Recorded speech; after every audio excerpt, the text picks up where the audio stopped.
What's going on, internet? I wanted to record a little podcast of some of my thoughts about some of the videos that I've watched lately. I am making an edit of a couple things, trying a new style of editing, and I want to go forward with that. But I still want to make long form videos.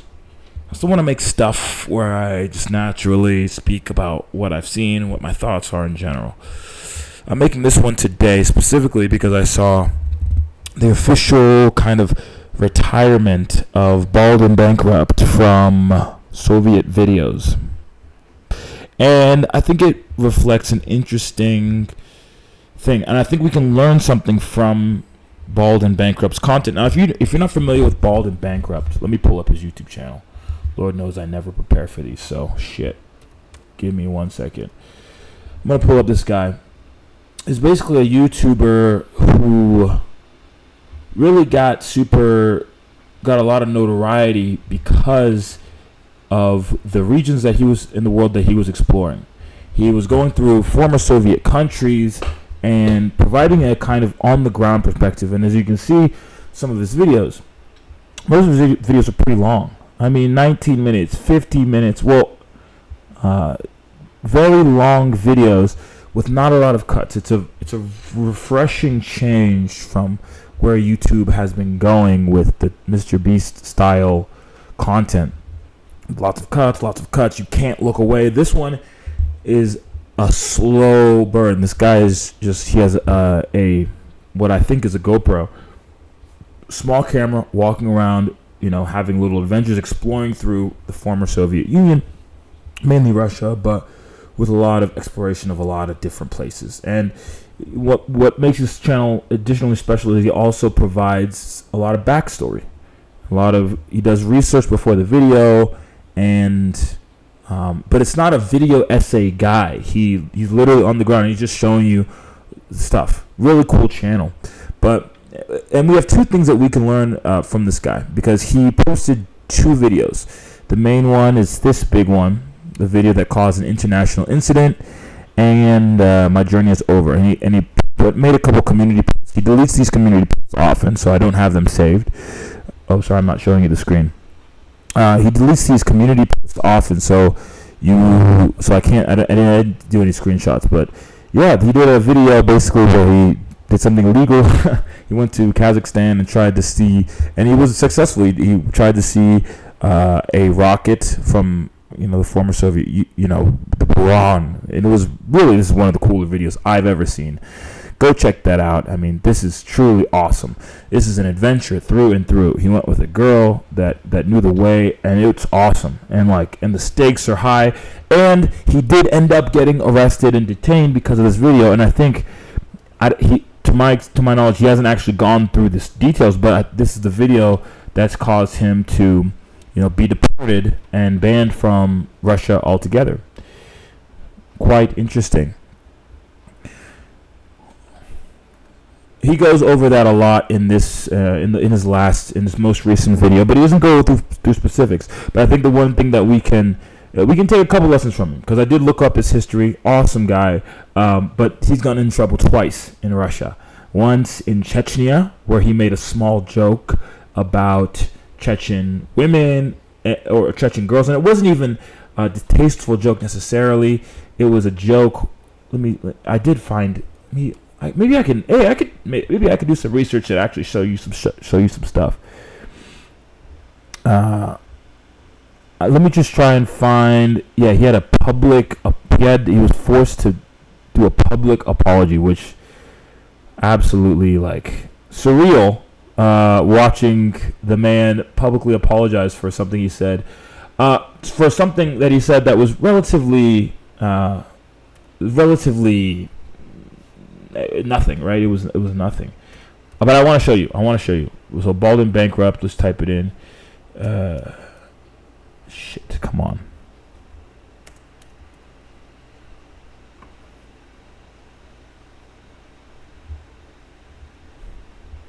Chechnya apology. Oh, come on.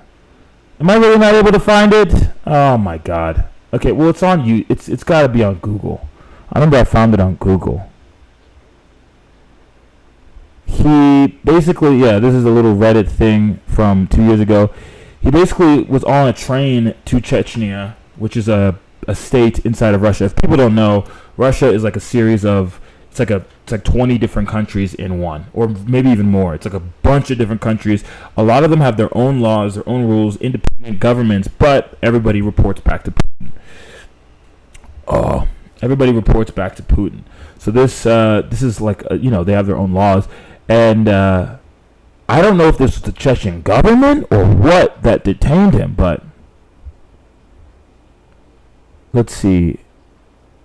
In the video, he deleted the chat. So basically, he made a joke, and I saw the video. I can't find it. Let's see. You can see the clip that got him in trouble here. Hopefully at some point in the night, some stalker Chechen chick turns up and shares my compartment with me. And I can put on some romantic lighting. Oh, salam alaikum, sister. Would you like a glass of Baltica 7? So it's a little clip. I hope that was playing. Yeah, I think it was playing. Literally not offensive, but listen, they in Chechnya, one of the things that I learned, they are very hard about I guess their mothers and the women in their society, which is it's honorable, but then it's also a little bit extreme. I don't plan on going to Chechnya, but one of the things that we can kind of learn from a video like this is you got to relax in certain places in the world. Chechnya, you got to know the rules. Who knew that this was a rule? I didn't know that this was like a rule or unspoken rule until I saw this little controversy. Hey, I'm not gonna go. If I go to Chechnya, we're gonna go there for Christ. We're not going there. There are certain places in the world where you don't go to pick up girls. You don't even go to joke about girls. You don't meet women there. You just go to experience the culture, the country. Maybe you go to see nature. It's not one of the places. You don't disrespect their culture, and then also it's literally not safe in some situations. So this is one of them. And then the other thing we can learn from is the most recent video where he did something illegal, and then got kind of deported, banned from the country, which is something. But I bring this guy up because I am interested in replacing him to some extent. There are.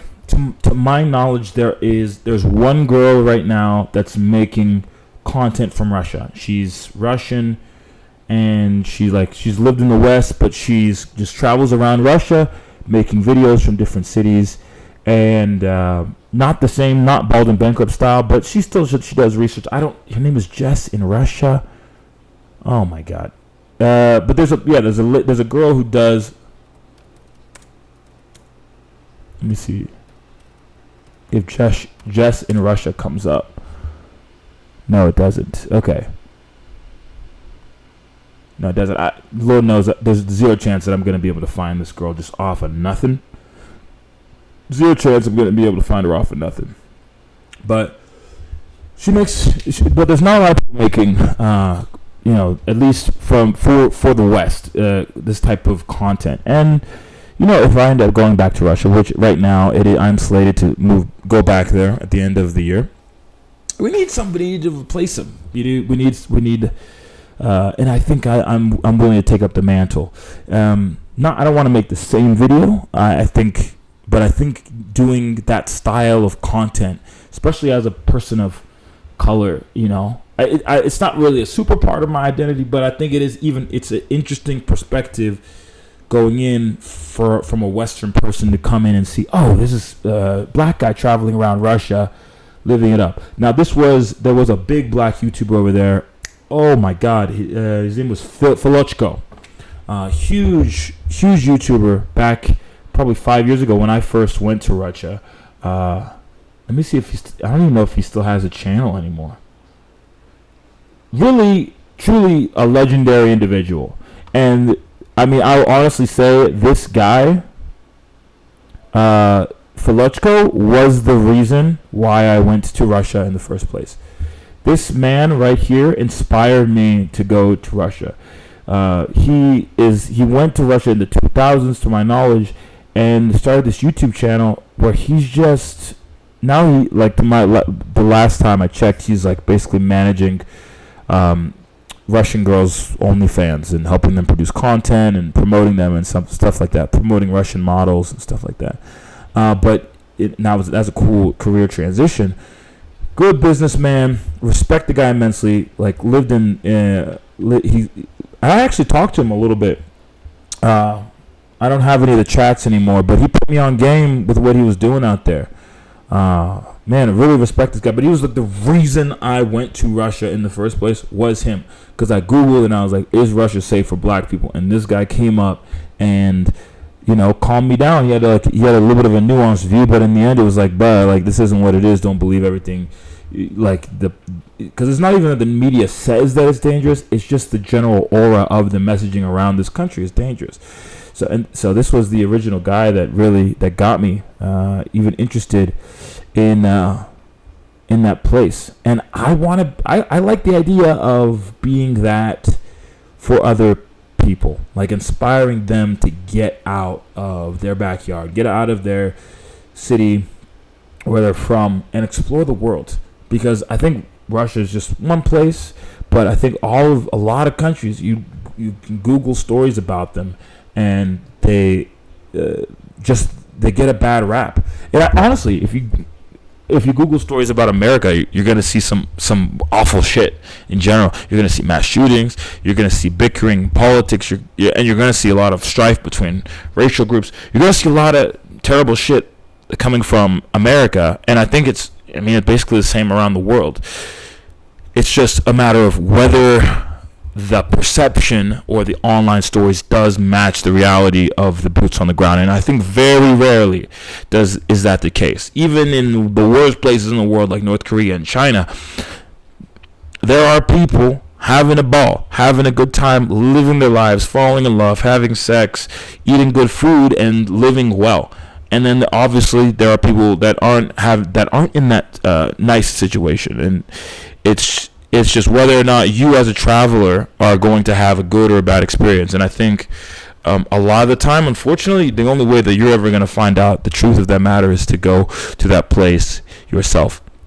I think also whenever you leave your country for the first time and actually get out and travel a little bit, that's the first time you ever even get any perspective. So now I feel like if I can watch a video and judge the reality of the situation or how the information is being presented because I've had experience outside of my country. So I can see if somebody's just putting a Band-Aid on top of evil, on top of like truly awful shit. And I can see when somebody's just walking around enjoying life and showing you just what it could be like as just a person walking around adventuring with a camera.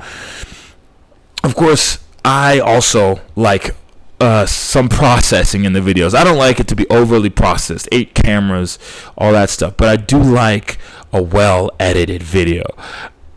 I like this type of video. I like live streams, and I like what live streams represent. Like the uncut, unfiltered, direct connection with the content. Real life stuff is happening in front of you. It's not for the most part, it's not a show. It's real life that you're seeing. But I also appreciate the art. I also appreciate art. And I appreciate the art that can be created with a live stream, but even more specifically, the art that can be created from consciously seeing and thinking how you can represent a place, and in a way that can give people even a better feeling of what it's like to be there, with different music, different clips, and even providing some background history or even background history on yourself to inform like how you're feeling at a given moment. I think that type of stuff makes it extremely interesting as well. The other thing I wanted to talk about in this little thing that I'm recording today, I've been seeing these videos, and I clicked on one, and now I'm in not a rabbit hole, but now I'm in the algorithm for it. But basically, there's a place in New Zealand called Dunedin. There's a place in New Zealand called Dunedin, and holy shit, this looks fucking cool. Oh my god. This place looks fucking cool. Okay, first of all, there's this excellent YouTube channel in that area called the Department of Information. They make these Channel 5. If you know, there's a YouTube channel called Channel 5. If you don't know it, just do yourself a favor and check it out. This guy is some sort, I wouldn't call him a journalist, but he makes these videos that really give you a feeling of what it's like to be on the ground in a situation. He was at some of the protests in 2020, and he really provides an interesting Chicago Rap Festival. I haven't watched this video, but it's such an interesting perspective, and the way that he cuts together the clips, it's beautiful, really.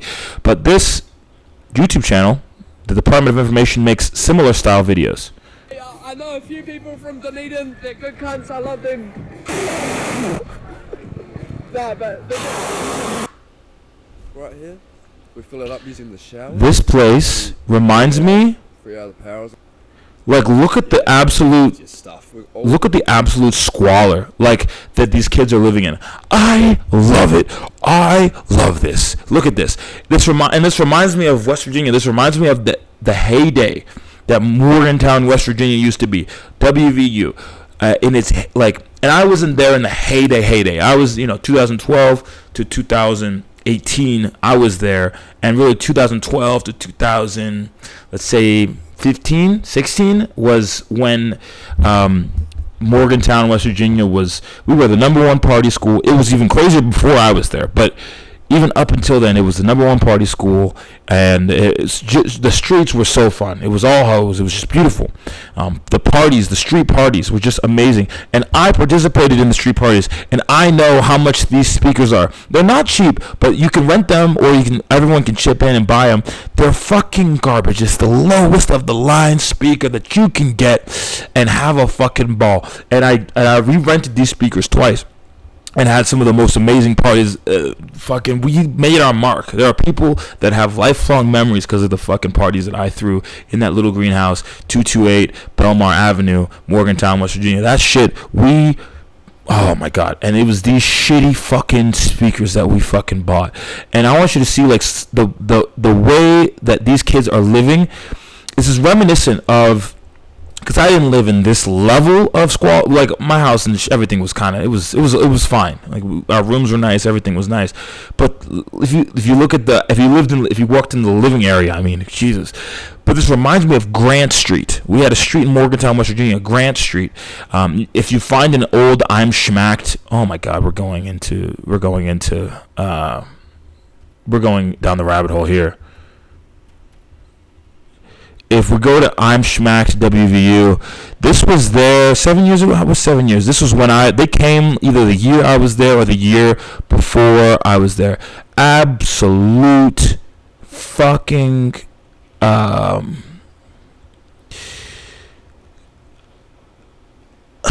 let's just show you a little bit of it. Fuck it. Where we at? What we got here? I'm Schmacked. I don't remember the editing back then. How was the editing? Oh, beautiful. This is, what is that, Brook Hall? No, fuck me. I forget all the names of everything. Oh, man, I love my hometown, man. Fuck.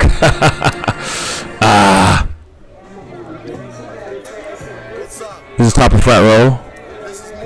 This is Fiji. This little frat right here that they're in front of is Fiji. We lived, no. Fuck. This isn't Fiji. Oh my God, this is so long ago. This is at the top of Spring Street. This isn't Frat Row right here. This is not Frat Row. This is the only frat on this particular street. But this is like the back of some of the frat houses. Virginia, best view in the city. Welcome to WVU, baby. Oh, shotguns. Oh, garbage. Oh my God. Hey.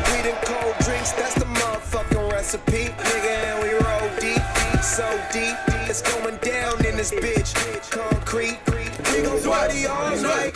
No sleep, tell the owner them is all my guys. 2011. Everything is on me. Oh my God. The bitch is the hotel, the weed is all free. Guess all.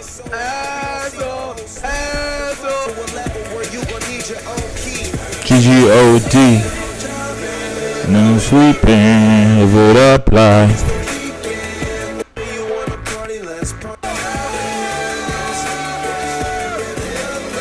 So this isn't. So they were just at the one frat, which God knows I forget the name of that fucking frat. This isn't. But the original I'm Schmack's WVU video from Fall Fest Welcome Weekend. I mean, absolute trash. But what I wanted to say about it's like it reminds me of those days. The days of true fucking partying, where it's like there is no regulation. Nobody's coming for you. You can just go out and just drink as much. It's just unregulated fun, right? And there are so few places, if any, where you can have kind of that unregulated fun with your friends and find different girls. It's just impossible to find that anymore. And that ended, It reminds me like the Grant Street, where the street that everyone partied on. You can see it. You can see it here. I think this is Grant Street right here. No, this is Frat Row. Yeah, this is the video, by the way, that made I'm Schmacked. If nobody knows about I'm Schmacked used to be. I don't even know if there's any equivalent now. Oh man, this is the video that made I'm Schmacked goated. Fucking resolution's absolute garbage. And the fisheye lens, man, awesome. And the quick cuts, absolutely amazing, fun. But Grant Street was goated. And listen, it was an issue, right? It got shut down because there was rioting. There was issues, safety issues. It got ultimately shut down because there was a couple steps of rioting. Of course, the school is the biggest business in the thing, and they decided just to gentrify the whole shit. And they just bought out the whole fucking block of Grant Street, built out student dorms, and really, invested in a police force where just now you literally can't go anywhere or have a good party because the police are going to be there in like 3 seconds. And it's disgusting. And listen, yeah, it's a place of education. It's a city. There are other people that live there, everything like that. And of course, yeah, like I said, people died at a couple frat parties. Yeah, stuff happens. But it's like they destroyed a whole culture, the culture of partying. And for what? I see, and it's a complicated issue, right? But I liken it to... but what I want to connect it to Dunedin, New Zealand, is that's what's happening in Dunedin, New Zealand right now. That place, for whatever reason, is fucking wired. It's the best place, I think, and maybe in the world for partying, because they shut down all the bars. The only place to go is the house parties, and the house parties are just apparently just off the fucking chain. These kids have no respect. They couch burning. They brought couch burning back. In that vlog, they're literally the girls are talking about, oh yeah, people broke into our house, and we walked downstairs, and they're like walking out with our couch, and we're like, what are you doing? And they're like, oh, we're just stealing your couch. And they're like, oh fucking K. Like, they didn't even steal anything valuable. That's the kind of degeneracy that you're dealing with, which is just mint, absolute mint. And the idea, and this, in one of there's another documentary on the thing where a girl is talking about her friend died at a mansion party, like the stairs collapsed and she got crushed or something like that, and that is terrible. That is terrible. It really is terrible. I can't even imagine. But I think she's calling for change, and to be fair to her, like, I'm not even gonna, to be fair to her, if you find that video, she's calling for, like, open up some bars, or the city should relax the regulations around bars so that there can at least be some other options for students. She's not necessarily calling for, the gentrification or the... I'm using gentrification because it is a toxic word, but she's not necessarily calling for the party, thing to shut down. But she's more saying, But I see that type of thing as what leads to the eventual end of the party culture. Which, God, I mean, I hate like these people coming into these spaces and ruining it for everyone.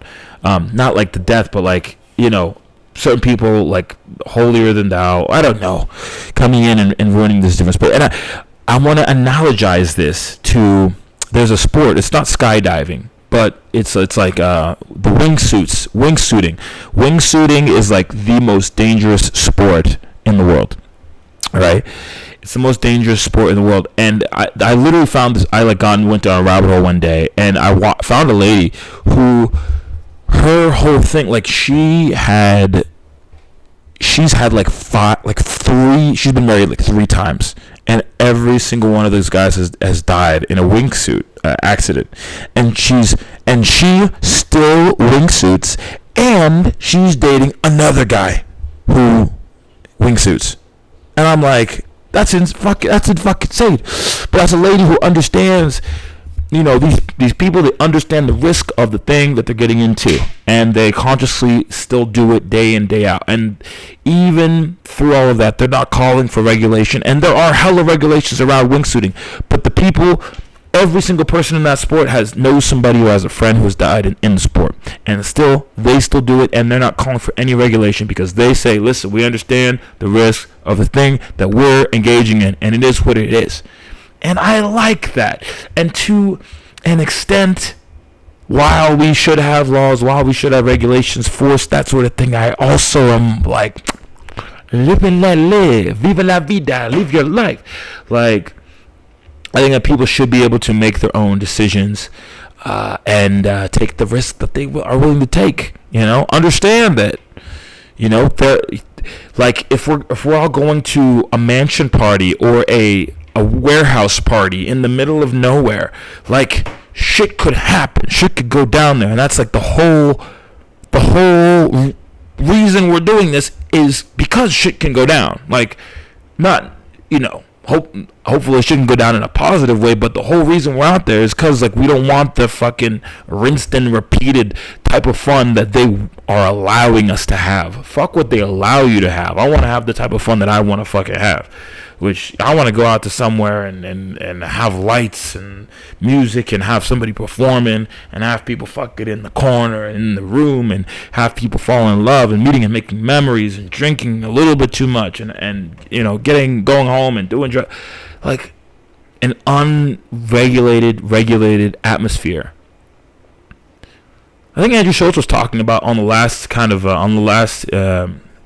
episode of Flagrant. They had Flagrant is a podcast. Andrew Schultz is a comedian.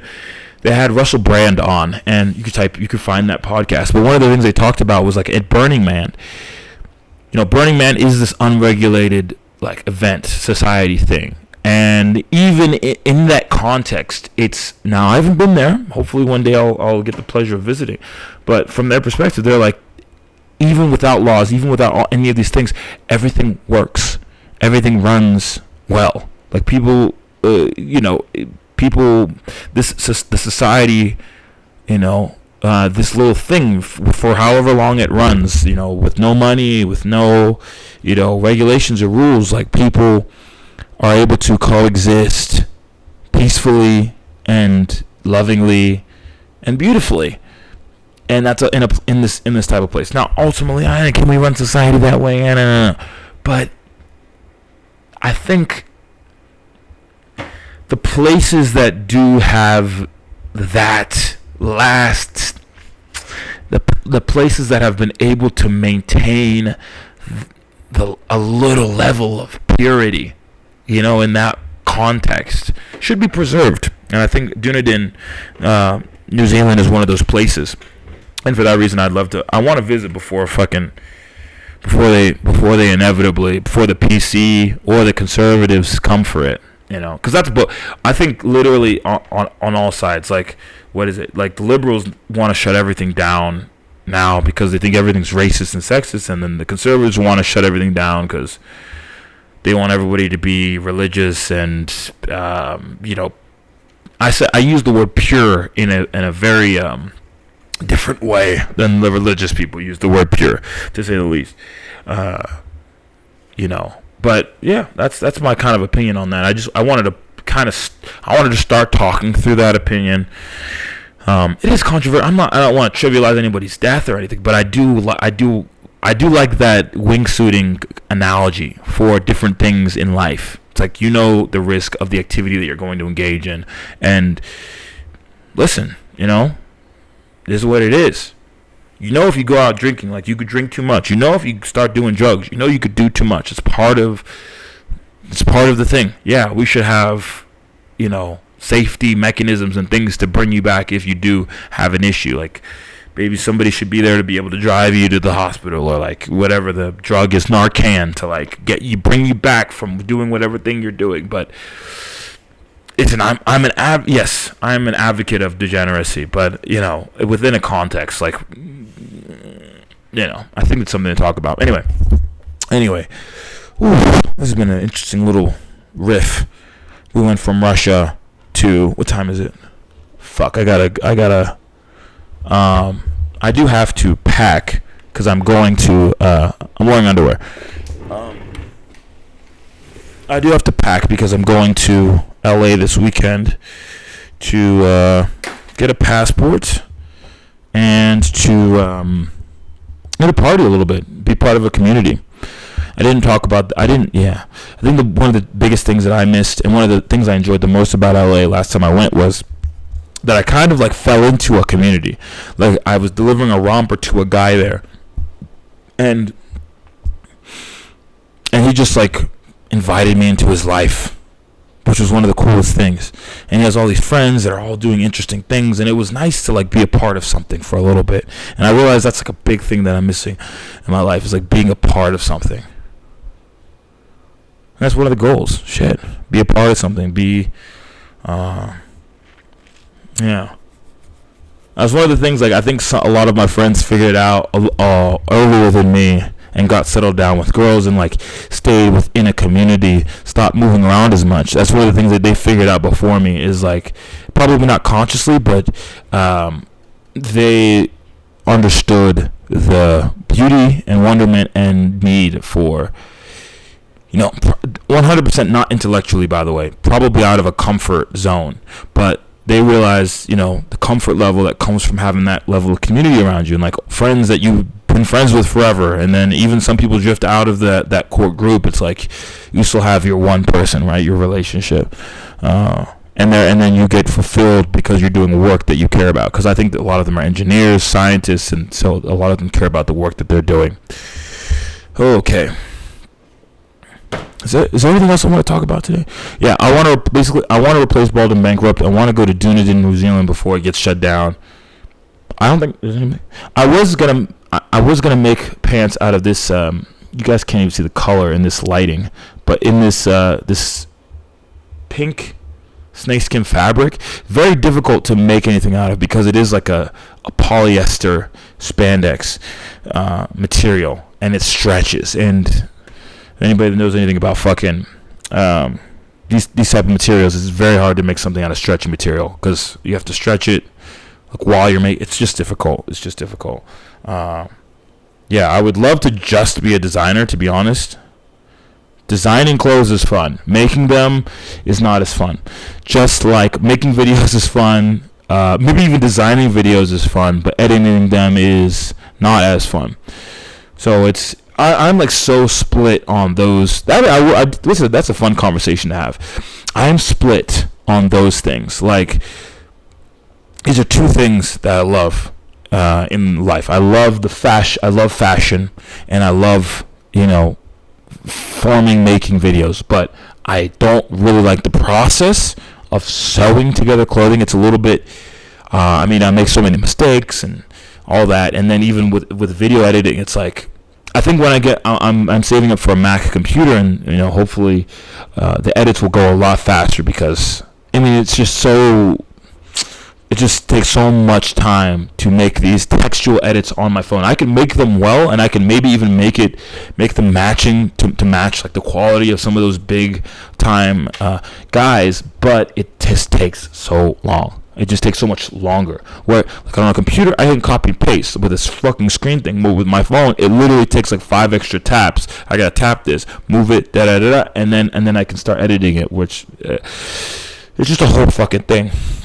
I will be editing this video, not this one, but the video. I'm making a different style of content.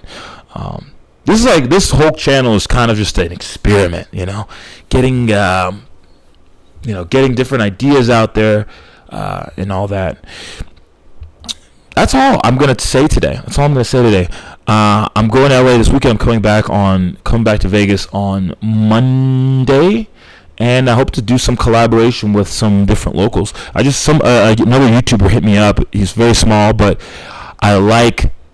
listen, beggars can't be choosers, and honestly, I'm looking for people that have the balls to actually get up and do shit, which is another topic that we can talk about it for a second. There's been a lot of people that have reached out to me in this process, in this 7 months of kind of virality, and even the aftermath, which I guess we're in the aftermath of the virality. A lot of people have reached out to me saying they want to be a part, or they want to partake, and they want to help me, or they want to do whatever. And my immediate response is sure, hell yeah, what do you want to do? Can you edit? Can you do it? And most of the time they don't have a skill set, they don't have anything, and I'm okay, well, we'll start. Okay, I don't care if you don't have a skill set. You can build a skill set. I can teach you some stuff, and then we can learn together. By all means, I'm so willing to take someone on, because honestly, this journey as a content creator is quite lonely. I spend most of my time talking to my phone or the screen, or just walking around the street talking to myself. Even if I'm live streaming, I'm talking to the people on the live stream. I have very few in real life friends, and so I am I won't say desperate, but if somebody wanted to join me on my quests to make content in the world, I am here for it, and I will not deny you that. But you have to actually fucking try. So each person that's reached out to me, I'm well, you don't have any of these things. Okay, start a YouTube channel, I told them start a TikTok tomorrow, make this video, and I'll hype you up, and we'll go live together. We'll do some live stream battles. We'll do something. Let's run it. And guess what happens? Fucking nothing. Nothing happens. People aren't fucking serious. So when somebody comes to me and they already have a channel and they're making videos, and even though some of the editing can be a little, they can work on it, it's a little bit cringe. It's the balls are there. The balls are there, and we can work with balls. I can't work with nothing. I can't work with nothing, but I can work with balls. If you have skill first, or you have balls, we can work. Because first of all, my skill is, I still need to get better at everything. And then even my balls, when I say balls, I mean confidence. My confidence is lacking sometimes. My skill is lacking sometimes. And I would love to big up with somebody. One of the things I noticed over time is if I'm with someone, it's easier to do the work. It's easier to do the thing. Makes sense. I can actually explain it. There was actually a pickup concept back in the day, and this was a big fucking epiphany for me, and that was you are the group. This concept that you are the group, that this guy, and he literally said it over the course of 2 hours, and then it finally clicked for me in the last fucking 30 minutes. And it was the fact that when you're in a big group, or even a small group, even with 2 or 3 people, you have more confidence. For example, if your favorite artist, you go to a concert with your favorite artist, Ed Sheeran, you're gonna scream the lyrics to that song. Even though if he fucking brought you on stage, it would be harder, but you probably still could do it, by the way.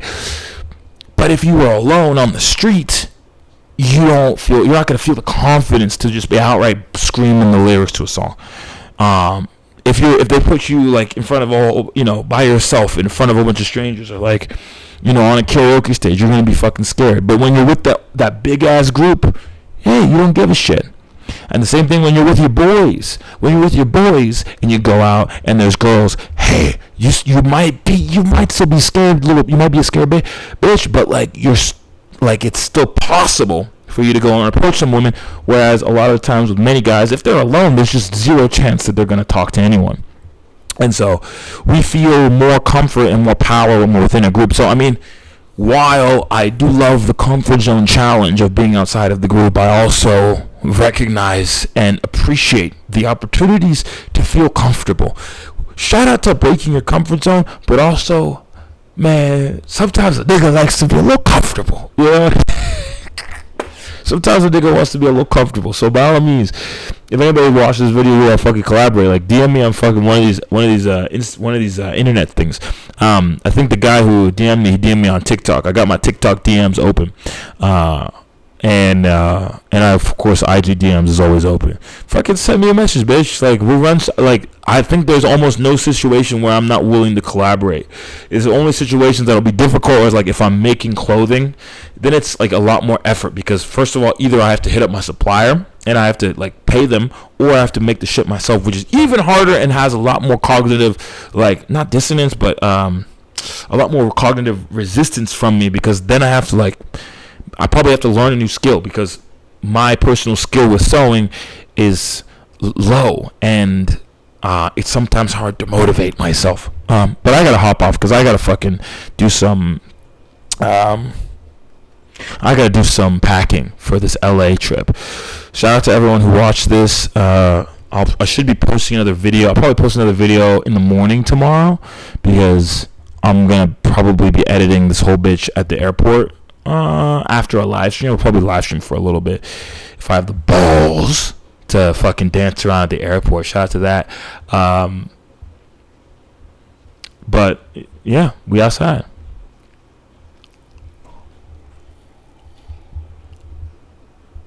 Peace.